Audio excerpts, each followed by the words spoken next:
The Money Pit podcast is brought to you by FindTape.com, your one-stop shop for tape and more. DIY, sports, arts and crafts, cleaning supplies, you name it. They carry over 100 trusted brands, including industry favorite 3M. 3M's catalog includes household names like Command, Scotch, Bondo, Filtrete, Scotch Blue, and Peltor. Yes, and I've personally shopped their site and found everything I needed, all at incredible prices. So head on over to findtape.com and stock up on supplies for your next project. You can also receive 10% off your first purchase with promo code MONEYPIT. That's findtape.com, your source for connecting everything, and use the promo code MONEYPIT. If your roof starts to leak or your floor's really squeak, you live in a money pit. Money pit. If your basement needs a pump or your place looks like a dump, you live in a money pit. Money pit. Pick up the telephone, fix up your home sweet home by calling 888 Money Pit. The Money Pit is presented by FindTape.com. Now here are Tom and Leslie.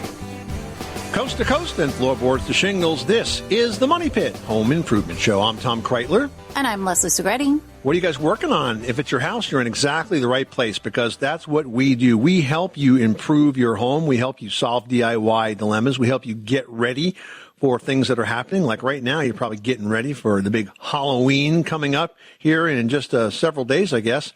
But whatever's on your to-do list, you can swing it right on over to ours by calling us those questions at 1-888-MONEYPIT. That's 888-666-3974.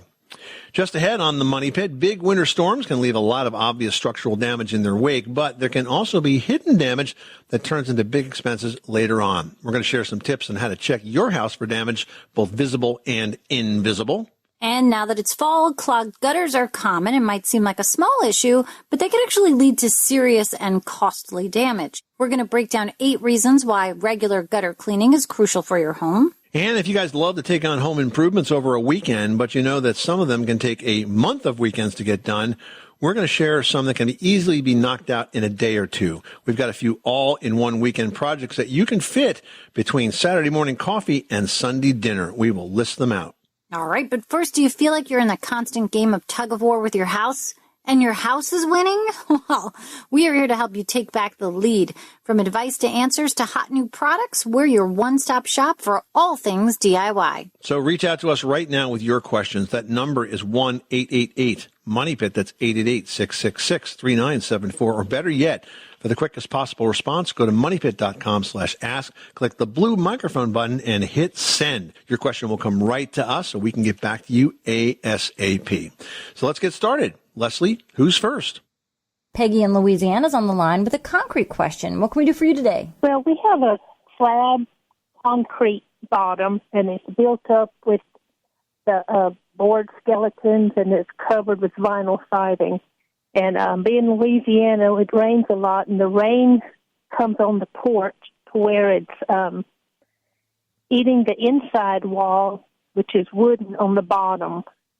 And I want to know how I can seal the outside vinyl siding to concrete slab to keep the water from coming in. So what's happening is that your concrete slab is in contact with the bottom of the vinyl siding. Is that correct? Yes. And right under that siding, is that a wood wall all the way down to the bottom where that slab is? Because typically you'd have about 6 inches of foundation before you started the siding at a minimum, and then the vinyl siding would start. So if your vinyl siding is going down flush to the slab, it's going to be almost impossible for you to seal it in any way, shape, or form from the outside and stop that from happening.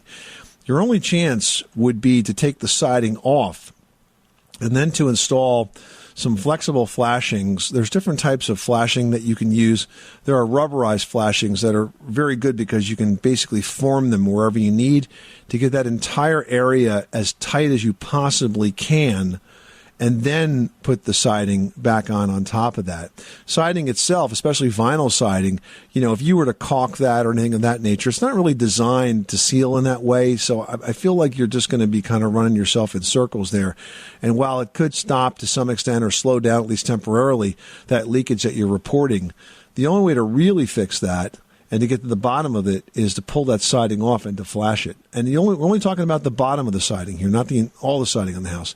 But the bottom couple of pieces would have to come off to do this job. Okay, well, thank you very much. Thanks so much for calling us at 888-MONEY-PIT. All right, we're going out to Dale in Kansas, who's working on an attic makeover. How can we help you today? Well, I bought this little house, and it's got a vent ridge down the center of the peak of the roof, and then one 2x2 square opening on the end. And it doesn't seem like that's adequate ventilation to get rid of the heat. So you have no soffit vents at all? You just have this ridge. You have the ridge vent, the gable vents, and no soffit vents at the overhang of the roof? And okay. I put a 12-inch turbine vent on it, but I'm thinking I need more than just that 2-foot square vent. I was thinking about putting 4 12-inch, I don't know what to call them besides the dump vents, down towards the lower end of the roof. Okay, well, you're on the right track. So let's talk about attic ventilation and the way it's supposed to work. So the attic is always supposed to be the same temperature as the outside. So if it's hot outside, it should be hot in the attic. And if it's cold outside, it should be cold in the attic. Basically, the attic has to be well ventilated for that to happen. Now, you have actually half of what I usually recommend as a ventilation system, and that's a continuous ridge vent down the peak of the roof. The second half of that, though, are soffit vents at the overhang of the roof. Soffit vents are good because as the wind blows across the house, that soffit area pressurizes and pushes air up into that soffit. That rides up underneath the roof sheathing where it carts away heat in the summer and moisture in the winter, and then exits at the ridge. And that same wind that's pushing positively against the side of the house and the soffit vents is actually creating sort of a negative pressure at the ridge. So you get this kind of nice continuous flow. And if you have that working for you, then actually what you should do is block off those gable vents because that's going to kind of interrupt that nice flow that we've created. Now, in your case, you have no soffit vents. I would first explore the potential of putting in soffit vents. The other idea that you suggested was putting in regular roof vents, but lower on the roof. You know, not a terrible idea, but not nearly as efficient as soffit vents. And if you don't have a soffit, there's a type of vent called a drip edge vent, which basically extends the roof line about 2 inches, creates a short soffit that's pretty effective. But if you can get continuous soffit and ridge venting, that's really all you need. The other types of ventilators, the turbine that you mentioned, that kind of stuff, you know, it looks like it does a lot, but it's really nowhere near as effective as having that continuous open ridge and the continuous open soffit, okay? I've never seen, I'm not familiar with that. Drip edge vent? Google drip edge vent, and I think Certainteed, I know Certainteed makes it, I'm sure others do as well. And it's a really effective little vent. Now, you may have to do some modifications of your roof shingles at the overhang to get this in. But considering you're going to have to modify your roof anyway to put those roof vents in, I think that's probably the best way to go for homes that don't have a soffit because it does create that intake point down low on the roof, which is going to really let a lot of air in. And I think you'll see a big difference. Okay, thanks. Good luck with that project. Thanks so much for calling us at 888-MONEY-PIT. You know when you reach that age where everyone and their mother won't shut up about their credit scores, yet it seems like no one really understands what's so special about those 3 random numbers? That's because credit scores are meaningless, unless you have Credit Karma to show you how to use them. We use those 3 random numbers, plus your financial profile, to help you find your next opportunity. Like a more rewarding credit card, a game plan that helps you pay down debt faster, or a personal loan to help you save more on interest payments each month. Cha-ching! Download Intuit Credit Karma today to get started. Hey guys, if you've heard a helpful tip or two while listening to our show, please help us help even more home improvers by dropping us a 5-star review on Apple Podcasts. That would be awesome, and you might even win a copy of our book, My Home, My Money Pit, your guide to every home improvement adventure. Just go to moneypit.com/review. Mary from Massachusetts is on the line and needs some help with finishing a project. What can we do for you? Well, I live in a very old home, and I have double front doors that are made of walnut. They're very heavy and very thick, but somewhere along the line, somebody put some kind of finish on them, so now they're peeling. They face the east, so they get the west, so they get a lot of summer hot sun. And I just don't know how to get everything off and then refinish them. So what are the doors made out of? Are they wood doors? Oh, yes. They're solid walnut, and they're about 1.5 inches thick. Okay, and the finish that's on it, is it a clear, like a urethane type finish that's peeling? Yes, it looks like that, and then there's some kind of stain on the door that turned really dark wood. Okay, so listen. First of all, congratulations on having a really beautiful set of doors. Walnut doors are very rare, and that's terrific. So they're worth putting the time into it, and time you will need for this project, Mary. What you need to do is you need to strip all that old finish off. What I would do is I would take the doors off of the hinges. I'd lay them on a couple of sawhorses. I'd have a vibrating sander. I would just start to sand that finish away and get all of that down to raw wood. It is totally worth it because you can't put good finish over bad finish. You got to get down to that wood. Now, once you're down to the wood, since it's a darker wood, you may or may not want to stain it. If it turns out that there's some unevenness in the coloring of the wood, you could think about adding a stain to try to sort of blend it all in. And then on top of that, you're going to put a new finish. Now, since these doors face the sun, what I would use is a marine varnish on that. And the key difference with marine varnish is it has exceptionally high UV protection. So it's going to stand up to that UV radiation from the sun and not peel off quite as easily as just any other exterior UV would. So strip it down to the raw wood, stain it as needed, and then refinish it with a marine varnish. I would use a satin, not a gloss, because it'll make the doors look a lot nicer. And then just enjoy them. If you do this, even though it's going to take you a long time, it's going to last for years to come. Now, look, it's also not the kind of project that you can bang out in the afternoon. So this may be a situation where you pop the door off the hinges, which is pretty easy to do. You get it out on the sawhorses. You do as much as you can for the day. You put the door back on the hinges and you close it in whatever shape it's in at that moment. And then the next time you have time to do this, you take the door off and continue. So it can just kind of continue on. I don't want you to try to do this vertically. It's going to make you much more tired. Believe me, gravity plays a big part in being able to do this well. And if it's laid out flat on a couple of sawhorses in a shady area, it's just going to be a lot easier for you to work on it. Okay, just one other quick question. What weight of sandpaper do you use on the vibrating sander? That's a great question. It depends on kind of how it behaves, so to speak, when you start to use it, but I would start with a medium grit. So that's going to be around 100 to 125, maybe 150. The thing is, if you go too fine to start it, you might find that the paper clogs up. There's also a type of paper that's available that looks more like screening or netting. And when you're working with finishes, that type of material tends to clog less. So if you're in the home center aisle and you see that as an option, that's something that you might want to give it a try until you find the paper that works the best. Try not to put too much pressure on it. You don't want to, if you lean in and push hard down on it and not let the machine do its work, what will happen is some of that old finish can heat up and it'll kind of gunk up the paper and ruin it, and you'll just have to get a new piece and continue. But it's going to take you a while, and you're going to have to do a lot of handwork as well. And speaking of which, if you have sort of nooks and crannies, if you have sort of moldings in the storage you have to get into, there are standing sponges that companies like 3M make. I also see these, in the home center paint aisle, like at Home Depot.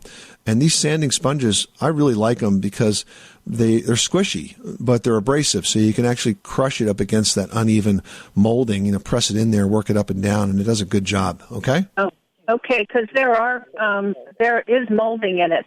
They're not even flush doors. Yeah, you'll find that sanding sponge really handy. Okay. Well, thank you so much. I really appreciate your help. Good luck, Mary. Thanks so much for calling us at 888-MONEY-PIT. Well, major weather events like hurricanes and severe storms can leave a lot of obvious structural damage in their wake. But there also can be hidden damage that turns into big expenses down the road. We have some tips on how you can check your house after a storm. Yep. So first off, let's talk about foundations. If you get heavy accumulations of water, well, that can cause a home's foundation to weaken and potentially fail. So check yours carefully along both the indoor and outdoor surfaces, and you want to look for areas that are cracked or bulging. All right, now you've got to identify the flooded electrical fixtures. Anything that has been underwater definitely needs to be replaced. That includes outlets, appliances, major system machinery like your furnace.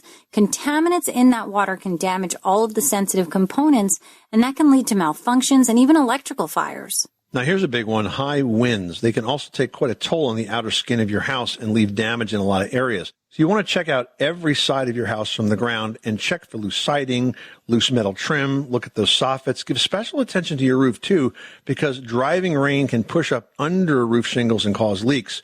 And loose flashing around chimneys and plumbing vents can also lead to problems. Yeah, and there are some post-storm repairs that you can handle on your own, but for bigger and more pervasive problems, it really is best to just call in a pro and tackle it right the first time. We've got Dane on the line from Tennessee looking to save some dollars on those energy bills. How can we help? I had a $190 electric bill last month. So I've been trying to find ways to save electrical costs, like not having the air conditioner turned down so low during the daytime. But I've been trying to look for the perfect kind of bulb to save the most electricity. Well, the LED technology is so rock solid now that that's definitely the way to go, and the prices have come way down. I mean, you can buy LED bulbs. When they first came out, they were like $75 each, which was kind of crazy. But now you can find a good LED bulb for under $10. And the nice thing is that these things last 20 years or more, so it's not like you're ever going to have to replace them, or certainly not any time soon. So the LED bulbs that are available at home centers and hardware stores, I think, are the way to go. I don't think that's going to be the main reason your electrical bill was so high. You mentioned your air conditioning. How is your house heated and cooled? Is it electric heat? Is it gas heat? What do you got? It's electric heat. I don't own my own home. I rent, so I'm probably in the same scenario as a lot of people nowadays who either can't afford to own their own home or their credit isn't good enough. Yeah, so let me give you a suggestion. One of the things that I often recommend to renters is that you buy your own thermostat. Now, replacing the existing thermostat in your house is not a very difficult project. And if you were to buy a smart thermostat, like a Nest, for example, I've got 2 of those in my home, you're going to have the capability to regulate your heating and cooling in a way you never, ever did before. There's a couple of advantages to this. So, for example, the Nest thermostats have a geofence built into them. What that means is you can choose 2 temperatures, one for when you're home and one for when you're not. And when you leave the house, the fact that your phone is no longer in that house tells that thermostat to go down to a vacation setting, which is a lower temperature than it normally would. And when you come back, it starts to cool again.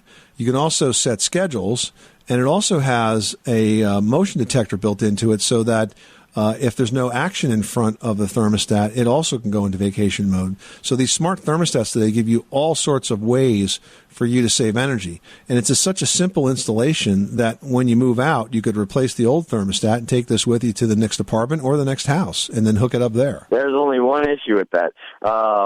I'm actually a truck driver, and me and my fiance live here, and we are expecting our first child together. Congratulations. Thank you. So she's always here. She takes care of the house, but a lot of pregnant women, they get a lot hotter during pregnancy, so they tend to use the thermostat quite a bit more. Sure. I understand that, and certainly we want your fiancé to be as comfortable as possible, but this is just, a short-term situation. Moving on beyond that, the kind of technology that's available in smart thermostats and other smart home products today is inexpensive and really can overall contribute towards a lot of energy savings. So I do encourage you to take a look at that. The light bulbs certainly are one thing, and the thermostat is another. Being strategic with the drapes and the blinds and making sure that the south windows are well covered so that you reduce heat gain. These are things that you as a renter can do, and that will have an impact on your energy bill. Okay. Thank you. All right, Dane. Good luck. Thanks so much for calling us at 888 Money Pit, and congratulations on your new child. We all have that friend who wakes up early to go get everyone McDonald's breakfast, while the rest of us sleep in. This is your sign to thank them. And if you're that friend, this is us saying thank you. Just a friendly reminder that right now, get any size iced coffee before 11 a.m. for just 99 cents. And a satisfying sausage McMuffin with egg is just $2.79. Price and participation may vary. Cannot be combined with any other offer or combo meal. Ba-da-ba-ba-ba. Kay in Arkansas is on the line and needs some help changing a wall surface. What's going on, Kay? Well, it is a sturdy home, cinder block, probably just that thick, but it has been bricked on the outside. But the inside, I would just like something a little more pleasant to look at. Okay, that makes sense. So are we talking about a basement here? No, this is an above ground. It was a cabin on the lake property. So you need a paint that can cover the masonry block walls. Well, a paint or stucco or something that gives it a different texture than a cinder block look. Okay, the process of coating the interior walls isn't as much stucco as it is plastering. So what has to happen is that wall surface has to be covered with a layer of plaster, much in the same way they used to build plaster walls, many, many years ago in say, the 30s or the 40s. In fact, in the late 40s, they used to plaster right over drywall, and that was one of the best wall constructions ever. So those are the options that you have to choose from. Doing the plaster is probably not the job you want to do as your first DIY project, but if you work with a plastering company, somebody who does this every day, they would have the skills to make the plaster look nice and smooth and have an attractive surface without really taking up much space in terms of it getting too thick. Right. Well, that's strange. I have plaster walls on my house at home. Oh, well, maybe they're going to follow you to the new house. Yeah. Okay. Okay, good luck with that project. Thanks so much for calling us at 888-MONEY-PIT. Keeping your gutters clean isn't just about keeping things tidy. It's crucial for protecting your home from serious damage. So here are 8 reasons why it's important to make sure you clean those gutters regularly. Now, first, clogged gutters can lead to foundation damage. Water that doesn't drain properly can pool around your home, causing cracks in the foundation. Second, it prevents roof leaks. Now, when gutters are blocked, that water backs up under your shingles, and that can lead to rot and leaks. Third, it stops damage to your fascia and the soffits. Overflowing water from clogged gutters can cause these important parts of your whole entire roof structure to completely deteriorate. And fourth, clean gutters help prevent water damage inside your home, including basement flooding. Uncontrolled water can seep into your basement or crawl space and lead to costly repairs. And fifth, it reduces the risk of mold and mildew. Standing water near your foundation creates a perfect environment for mold to grow, which can lead to health issues. And sixth, that's right, we're up to 6. Gutter cleaning, it does protect your landscaping. Water that overflows can actually erode the soil and damage the plants and shrubs around your house. And 7th, I think this is our big finale, pest infestations can be prevented if you clean those gutters. Clogged gutters are a breeding ground for insects like mosquitoes, and then it attracts rodents looking for nesting spots. Totally gross. So let's clean these gutters, you guys.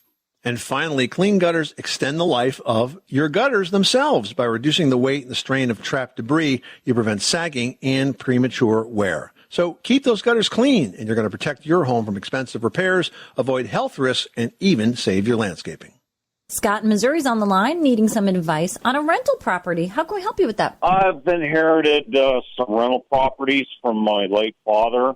They're in pretty bad shape, needing roofs, and you look at them, you can see the roof's starting to bow in. And I was wondering who I can get with to find out the building codes for rental properties. So probably the best thing for you to do is to hire an independent professional home inspector, and you may have to do some interviewing of home inspectors to find one that's particularly savvy and experienced with commercial inspections, because that's what you're talking about. And there are specialists that are out there, and they can review this property with an eye towards identifying a punch list for you of elements that will probably have to be repaired or replaced to make those apartments safe and viable for tenants.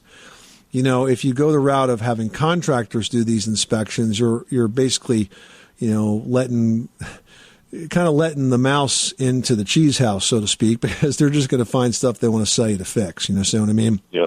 That's why you're better off with somebody who's an independent inspection professional who just wants to give you the right advice. And that, in the end, is going to save you money and give you the ability to make good decisions on what has to be done. Yeah. Who can I talk to find the building codes and the standards for rental property? That would be the building department of your local municipality. And they're going to have a set of codes that they apply to just rental properties in their jurisdiction.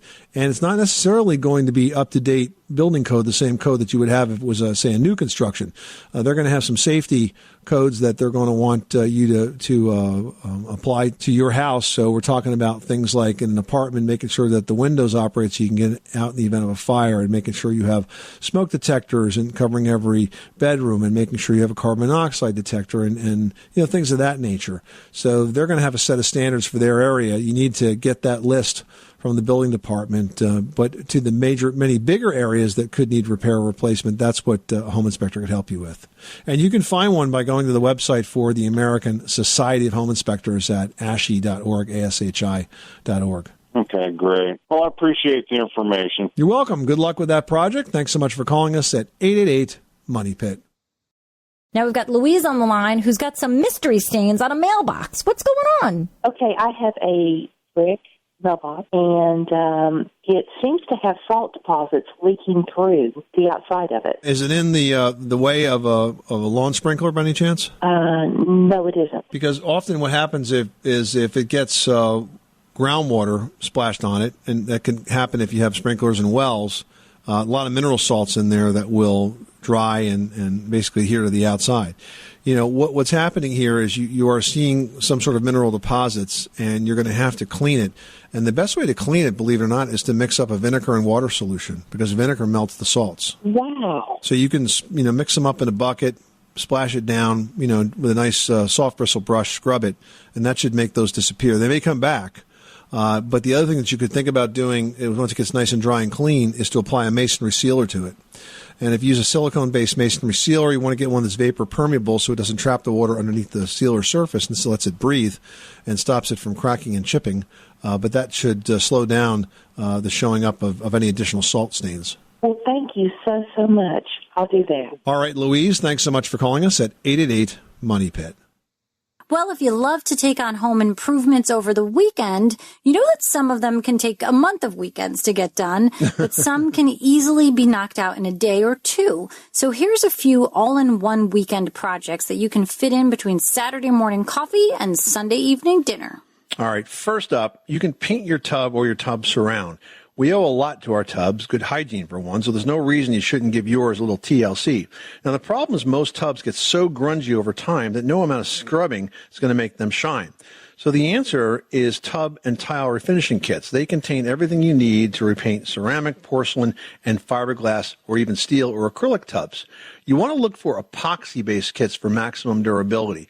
Now, I had a good experience with one called EcoPel, E-K-O-P-E-L. I used it on a very cool-looking sort of 1960s style tubs. It almost looked like it had racing stripes, so the way the tub was modeled. And it looked awful, except for that original design, because the finish was worn, and I even think it had a coat of paint somewhere along the way. But by the time I was done with it, it looked like it came right out of the factory. It was just amazing. But the key here to the epoxy products, you got to follow the instructions. They really lay it out step by step. And if you do that, it's going to come out great. And, while the finish might not last as long as a new tub, it doesn't cost anything near that same cost either. And it gives you a chance to really refresh your bathroom's look. All right. Now, also think about remodeling your fireplace. Fireplaces are the focal point of the living room or den, and that fireplace does deserve attention, especially when it comes to your decor. However, revamping that fireplace doesn't have to mean that you're springing for an expensive replacement. You can top it off with crown molding, refinish with stone facade, or even something as simple as repainting. These are all ways that you can breathe fresh life into an old hearth. Just remember that painting decision carefully, because once you paint, you can't go back. Well, you can, right. But it is a lot of work. All right, so next, you could DIY an outdoor fire pit. Tell your neighbors to bring the marshmallows, because fall's the prime fire pit season, and backyard fire pits are fun and really the stuff autumn memories are made of. Now, they're not too difficult to build yourself either. Check out the kits from Pavestone, which contain everything you need. So there you have it. There's a few weekend projects that you could knock off in just a couple of days. If you'd like more ideas, just go to moneypit.com and search for weekend projects. All right, we've got Arthur in Tennessee on the line. He's dealing with a painting problem. What happened? Not much. I'm working on a building in old downtown Johnson City, building the 1890s, and Fantastic. trying to strip some brick. Okay. I've stripped part of the brick that was done in the 1950s and had good success, but this is older brick, and I'm not even sure. I think it was made on site, and it's solid and everything, but I wondered what kind of modern options were out there for getting paint off of brick. What did you use to get the paint off of the 1950s brick? I used a product called Pillaway, and it worked great. Okay. And did you try the same product on the older brick? I'm afraid to use it because it's got a rougher finish. Well, that means you're going to have more binding of the paint to the surface. But what I would do is I would try it in an area that was perhaps a bit less conspicuous, like not at eye level, maybe down towards the bottom, or if there's any other area that you really don't care as much about. If you had good success with that particular product, I don't see any reason not to continue with it, at least to see what happens. Is this a product that is environmentally friendly, or do you find that it's pretty caustic? It says it's biodegradable and a water-based product, but, you do wear gloves and wear long sleeves, but it's amazing on how it works. I've had people come by and say, well, why aren't you using sandblasting or dry ice? And I didn't know if that is an option or. Well, here's why you definitely can't use sandblasting, because those old bricks will be damaged by that process, and it's costly as well. So I would tell you, if the product that you're using is working well, I see no reason not to keep working with that. And I'm not really familiar with dry ice, but I can't imagine that that's very easy to use. Certainly, it's very difficult to handle and potentially dangerous as well. Paint very well. Yeah, I agree.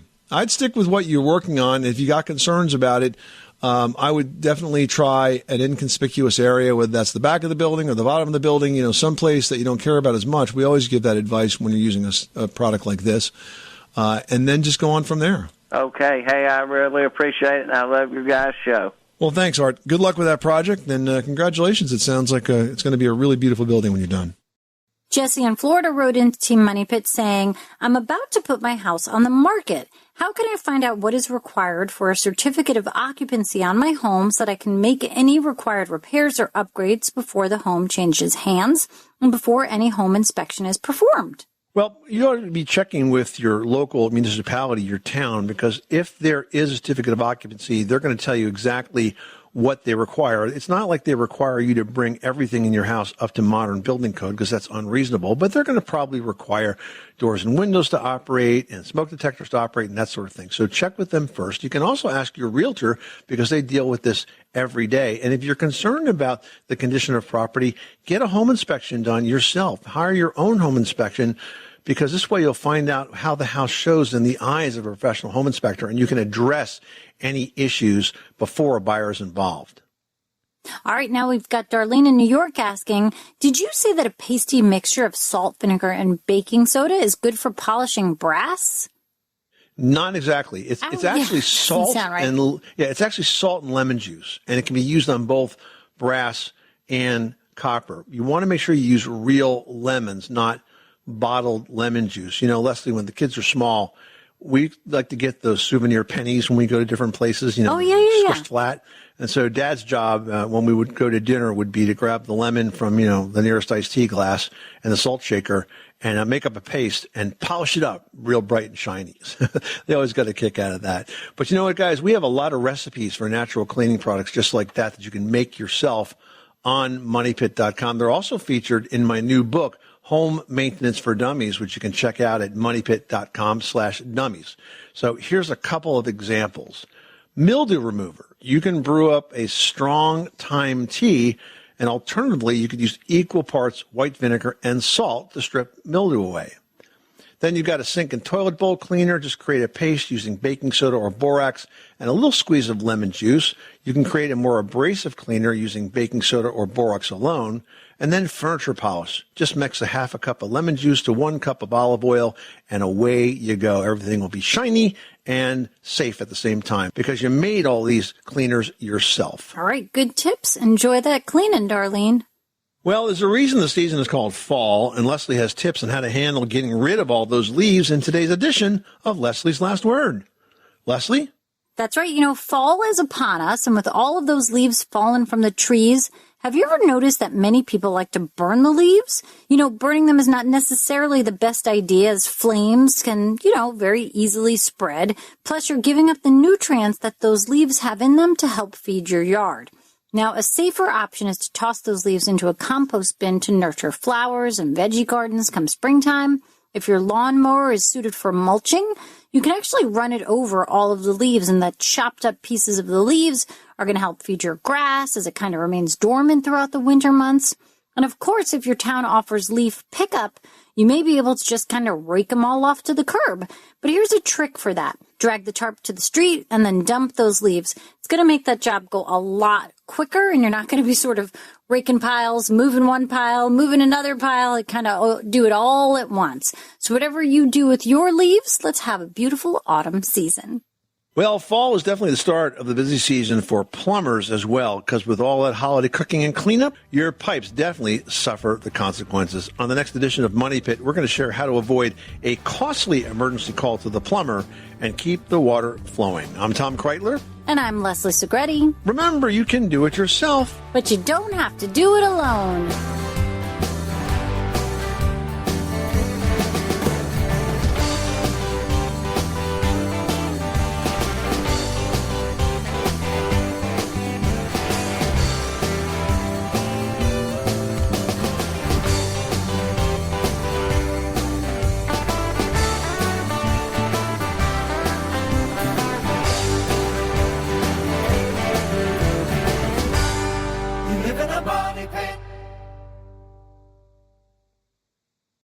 If you're a facilities manager at a warehouse and your HVAC system goes down, it can turn up the heat, literally.